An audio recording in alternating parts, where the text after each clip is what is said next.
Magandang araw po, welcome po sa aking channel, Love9TV. Patalasasan po, meron po ba kayong mga properties na napapabayaan or non-performing assets? Plan nyo ibenta, pero wala kayong oras sa pagbibenta nito.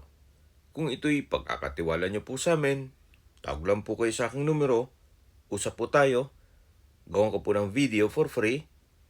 Yes, libre po, wala po kayong babayaran. Tutulungan pa namin kayong mabenta ang inyong property. Kami na po bahala sa marketing, sa boosting or paid ads. Even sa tripping, hindi na po kayo mapapagod sa pag-entertain ng mga buyers. Kami na po bahala sa lahat. Tawag lang po kayo. Nandito po tayo ngayon sa Santa Rosa, Laguna kung saan meron po tayong bagong video presentation. Isang house and lot na may swimming pool. May lot area po ito na 301 square meters at may floor area na 583 square meters. Ito po ay semi-furnished. At sa dokumento naman po, ito'y titulado, buhay po ang may-ari, kaya wala po kayong magiging problema sa documentation or sa transfer ng title.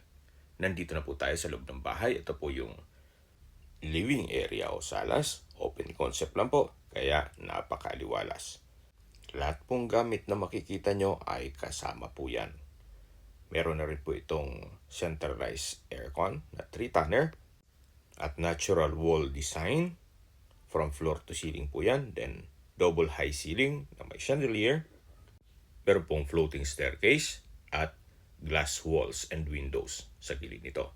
Yan po yung customized main door. Then, dito po meron pong flute type wall cladding at may split type aircon na rin sa dulo nito. Ito naman po yung dining area. Meron rin pong dining set, ceiling cove design, may chandelier. Then, sa gilid po ay meron pong glass walls and window. Meron din po itong access sliding glass door papunta sa swimming pool. Ito naman po yung formal kitchen. May island countertop na may stainless sink with faucet, 3 high chair. Then, customized po lahat ng modular cabinets. May built-in oven, microwave, at may refrigerator rin po. Lahat po brand new yan. Ito pong island ay meron pong drawer. Dito naman po ay may kitchen countertop with induction cooker at range hood. Meron din pong pantry. May drawer at storage ng kitchen utensils. Meron rin pong mga outlet sa gilid nito. Mula po dito matatanaw na ang dining area. Meron pong access door dito, na wooden door, na kung saan papunta naman to dito sa maliit na kwarto. Meron po itong 3-layered wall-mounted shelves. Then may pin lamps sa ceiling. At meron pong access door palabas dito sa likod ng bahay. Yan po yung likod. Then dito naman yung harapan na may service area. Pwede po itong gawing maid's quarter. Then pasok po ulit tayo. Dito po tayo sa formal kitchen. Then dito naman po ay naka-flute type wall cladding kung saan ito po yung common toilet and bath. Meron po itong bathroom countertop, may laking vanity mirror, may outlet, bathroom sink, bathroom cabinet, may urinal, water closet, at may access door na rin po ito papunta sa swimming pool. Ito pong glass wall sa loob niyan ay yung dining area. At sa dulo po meron pong pocket garden. So ito po ulit yung common toilet and bath kung saan naka-tile bathroom wall, meron pong bathroom window at shower enclosure. Naka-glass door with stainless handle, then naka-tile bathroom wall at overhead shower. Napakalaki po ng espasyo nitong common toilet and bath. At lalabas po tayo para check natin ibang parte nitong bahay. Ito po ulit yung formal kitchen na may mga customized modular cabinet na may built-in oven, microwave, at refrigerator. Sa dulo po yung living area. Ito po ulit yung dining area. Ito po yung sliding glass door na access dito sa swimming pool. Yan po yung tinutukoy ko kanina na pocket garden. At paikot na po ang bakod nito, yung perimeter fence. Okay naman po itong size ng ganitong swimming pool para less maintenance. Balik po ulit tayo dito sa loob. So napakasarap pong balik-balikan itong kitchen. Gaganahan kang magluto araw-araw. Gawa ng napaganda ng disenyo. At napakaliwalas pati nitong bahay. Ito po ulit yung living area. Double high ceiling. Then yan po yung main door. At ito naman po yung floating stairs. Kung saan ito po yung naka wooden staircase, glass railing, at meron pong staircase window. So, samahan niyo po ako. Akyat po tayo. Mula po dito sa hagdan, matatanaw niyo yung living area, yung dining area. Yan, akyat po tayo. So, dito po naman yung open below. Yan po yung chandelier. At dito na po tayo sa second floor. Ito po yung hallway na papunta sa mga kwarto. Malapad naman po ang hallway. At check po natin itong first bedroom. Ito pong first bedroom ay napakalaki ng espasyo. May floor to ceiling na wardrobe, naka-wooden design na tile flooring, at meron pong malaking glass walls and windows. Naka-flute design itong wall cladding, at meron po itong sariling toilet and bath. Ang kagandahan po sa disenyo nitong bahay ay malaki itong mga banyo o toilet and bath. May bathroom countertop, water closet with bidet, naka-tile bathroom wall, at may shower enclosure. Meron din po itong overhead shower. Then may LED lamps sa ceiling. Napakaganda po. Kahit dito sa banyo, mapapansin nyo, hindi po siya tinipid. Then may wooden door. At ito po ulit yung bedroom o first bedroom na may split type aircon na rin po ito. At ito pong pintuan ay naka solid wood door. So labas po tayo. Ito po ulit yung hallway. Yan yung open below. Then sa dulo yung natural stone wall design. Then dito po ay naka flute type design walls. Ito naman po yung second bedroom. Naka solid wood door, stainless handle. Sa espasyo, malaki po. Meron pong split type aircon. Customize ang glass walls and windows. Then may pin lamps ang ceiling. Wooden design ng tile flooring. Pulido po ang pagkapalitada. Napaganda ng kombinasyon ng kulay. Meron din po itong toilet and bath. So ganun din po. Malaki din ang espasyo. May bathroom countertop with vanity mirror. Then may customized bathroom window. Naka-tile bathroom wall. May water closet with bidet. At shower enclosure. Meron din pong overhead shower. Then LED lights sa ceiling. Naka-tile bathroom wall na rin po ito. Meron din po itong sariling wardrobe from floor to ceiling po yan. So halos same design lang po nung first bedroom. So labas ulit tayo. Ito po ulit yung hallway. Then yung hagdan matatanaw mula dito. Yan yung chandelier. At nilipat po tayo dito sa kabilang kwarto. Kung saan ito po yung third bedroom. Solid wood door with stainless handle. Then sa spasyo po, napakalaki. May dalawang customized window. Then pin lamps. May split type aircon. May curtain. At dito naman po yung wardrobe. Ganun din po from floor to ceiling. Napakalaki po. At sa gilid nito ay may flute type design. Then sa baba may outlet. At napakaganda po ng kombinasyon ng kulay. Meron din po itong sariling toilet and bath. Ganun din po. May bathroom countertop with vanity mirror. Then LED lamps. Bathroom cabinet. water closet with bidet, then customize bathroom window, then shower enclosure. Naka-tile bathroom wall na rin po ito at may overhead shower. Ganun din po yung ceiling, may strip lights sa gilid nito. Okay, labas po tayo. Ito po yung third bedroom. Labas po tayo para ma-check natin yung master's bedroom. Ito po ulit yung hallway. At sa dulo po meron pong wall-mounted shelf na may flute type design wall cladding. May vanity mirror at ito na po yung master's bedroom. Napakalaki po nitong espasyo, may split type aircon, then customized glass walls and windows.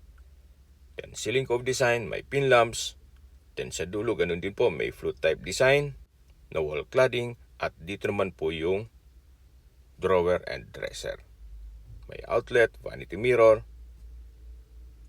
flute type design din po ang wall nito at meron pong walk-in closet. Hindi po sa walk-in closet, ito pong sliding glass door ay mirror at ito naman po yung toilet and bath. May bathroom countertop, vanity mirror with LED lamps, bathroom cabinet, water closet with bidet, at bathroom window. Ito naman po yung shower enclosure. Naka-glass walls, then sa likod po niyan ay mirror. So, see-through po mula dito ang bedroom. Then, tile bathroom wall at overhead shower. Napakaganda po ng disenyo. So, dito po tayo sa walk-in closet. At ito po yung master's bedroom. Labas po tayo. So, dito po sa second floor ay meron pong 4 na kwarto. At ito po yung hallway. Yan yung open below. At akyat po tayo sa third floor. Ito po yung floating stairs na meron pong staircase window and glass walls with curtain.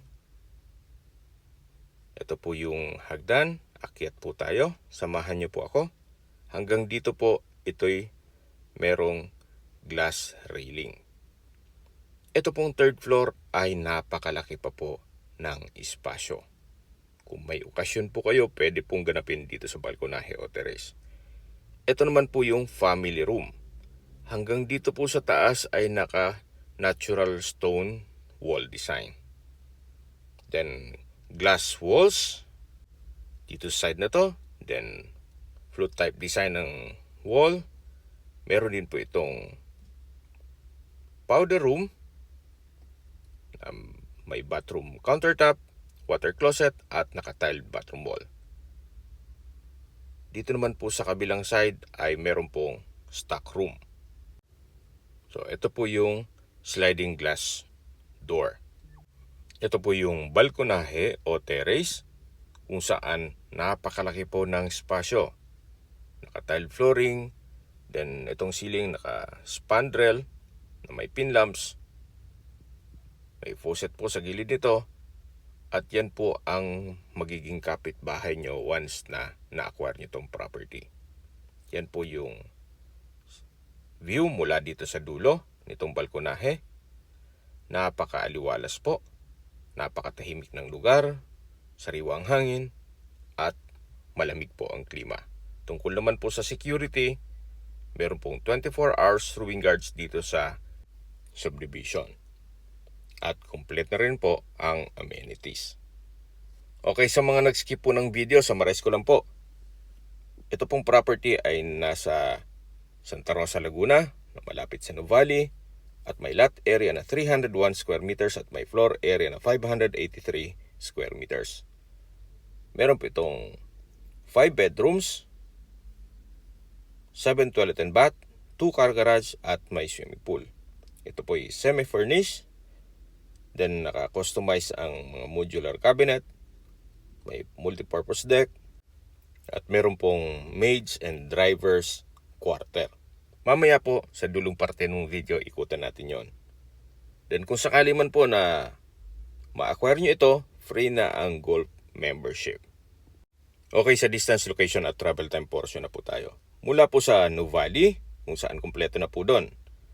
Mga business establishments gaya ng hotels and restaurants, fast food, malls, schools, church, drugstore, hardware, at marami pa pong iba. Meron din pong malapit na hospital. Yan po yung lagi kong binabanggit sa inyo na dapat yung i-consider sa paghanap ng property, yung meron pong malapit na hospital. Hindi ko naman po sinasabing sakitin kayo, yan naman po ay for emergency purpose lang naman. Ang distance po mula Nuvali ay 3.3 kilometers at ang travel time is 7 minutes. Mula naman po sa University of Santo Tomas, Santa Rosa Campus, ang distance is 14.2 kilometers at ang travel time is 26 minutes. Yan naman po ay kung meron po kayong estudyante. Napakalapit na po. At kung manggagaling naman po sa Tagaytay, ang distance is 21.1 kilometers at ang travel time is 54 minutes. At mula naman po sa Calax, ang distance is 3.8 kilometers at ang travel time is 7 minutes. Ito po yung shower area. Ito po yung filter at water pump ng swimming pool. At balik po tayo dun sa distance, location at travel time. Last na po. Mula po sa Manila or sa airport, ang distance is 38.3 kilometers at ang travel time is 48 minutes. Ito po yung service area. Then sa dulo po ay may steel gate. At ito naman po yung tinutukoy ko na maid's quarter. Naka-solid wood door. Naka-tile flooring. Maayos naman ang pintura ng ceiling at wall nito. At dito naman po sa kabila, yung common toilet and bath. Solid wood door, may bathroom sink, water closet, hot and cold shower, at naka-tiled bathroom wall. May bathroom window na rin po. Ito po yung garahe na kung saan kakasya po ang dalawang sasakyan. At mula naman po dito sa garahe, dito naman po yung driver's quarter. Naka-solid wood door, then stainless handle, naka-tile flooring, at maayos naman ang pintura ng ceiling at wall. Okay, sa presyo na po tayo. Binebenta po ito ni owner sa halagang 48 million pesos. Kung may mga katanungan po kayo or gusto mag-set ng tripping dito sa property to, tawag lang po kayo sa aking numero. At sa mga kababayan naman natin nasa ibang bansa, meron po akong Telegram. Sa mga iPhone user man, may iMessage. Meron din pong email, Skype, Viber at WhatsApp. Same number lang po, 0917-316-3399. Sa mga nagtatanong naman po ng aming Facebook, meron po kaming Facebook page na Nov9TV at Facebook Reels Video. Makisuyo po, paki-like and follow na rin. Meron din po kami ibang YouTube channel na The Nov9TV Channel at AC Listings. Sana po naibigyan yung aming video presentation. Paki-like and subscribe na po sa aking channel para ma-update din po kayo sa aking future listings. Kung sakali po hanap nyo yung mas malaking sukat ng lupa, meron din po kaming ibang listings na pwede nyong pagpilian. Huwag po kayong mag-atubiling tumawag sa amin, then let us know your budget para malaman namin kung anong property pwede naming i-alok sa inyo. Sa lahat pong viewers, subscriber at nagtiwala po sa amin, salamat po sa suporta. Ingat po kayo lagi at yung pamilya. Maraming salamat po.